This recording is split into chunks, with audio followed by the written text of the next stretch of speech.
पहुंच बढ़ी है। लेकिन अभी 15 दिन से जब हम बीपीएससी अभ्यर्थियों के आंदोलन में जुड़े तो मैंने देखा कि उसमें मुस्लिम छात्र नहीं, 4 लाख बीपीएससी अभ्यर्थियों ने परीक्षा दिया है। तो जनसंख्या के हिसाब से 80,000 लोग बीपीएससी के मुस्लिम समाज से होने चाहिए। उतने तो है नहीं, क्योंकि इस समाज में पढ़े लिखे लोगों की जनसंख्या कम है। लेकिन बीपीएससी का आंकड़ा बताता है कि करीब करीब 40,000 विद्यार्थियों ने, मुस्लिम समाज के विद्यार्थियों ने बीपीएससी का एग्जाम दिया है।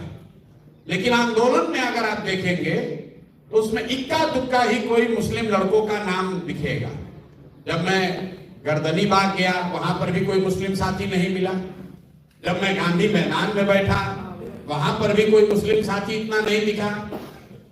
तो जब ये बेदारी कारवा के हमारे साथी, हम लोग कुछ 2-4 दिन पहले बैठे थे, तो मैंने ये सवाल उठाया कि भाई सारे समाज के बच्चे आ रहे हैं, मुस्लिम समाज के बच्चे क्यों नहीं आ रहे?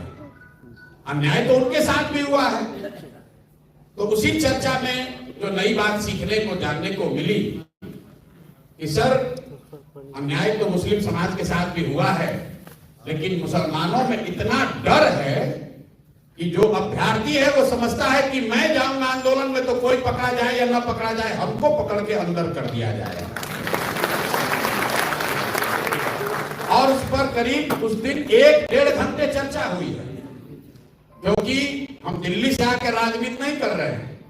2-2.5 साल से गांव गांव गए हैं, लोगों ने अपनी हर तरह की समस्याओं के बारे में बताया है। समूह में बताया है, मिलकर अकेले में बताया है, जलसों में बताया है, तकरीरों में बताया है। लेकिन मुझे 2-2.5 साल में किसी मुसलमान ने यह नहीं कहा कि हमारे बच्चे को किसी ने गलत पकड़कर जेल में डाल दिया है, आप हमारी मदद कीजिए। तो ये मेरे लिए आश्चर्य की बात है।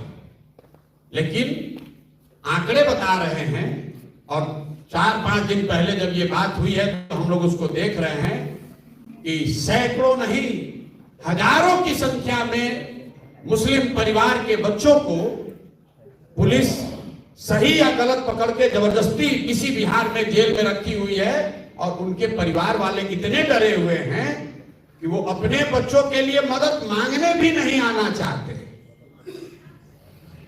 ये मेरे लिए आंख खोलने वाली बात है। ऐसा कैसे संभव है? लोग कह रहे हैं कि किसी ने बताया, हम लोग साथी बैठे हुए, कि वो लोग लज्जा से नहीं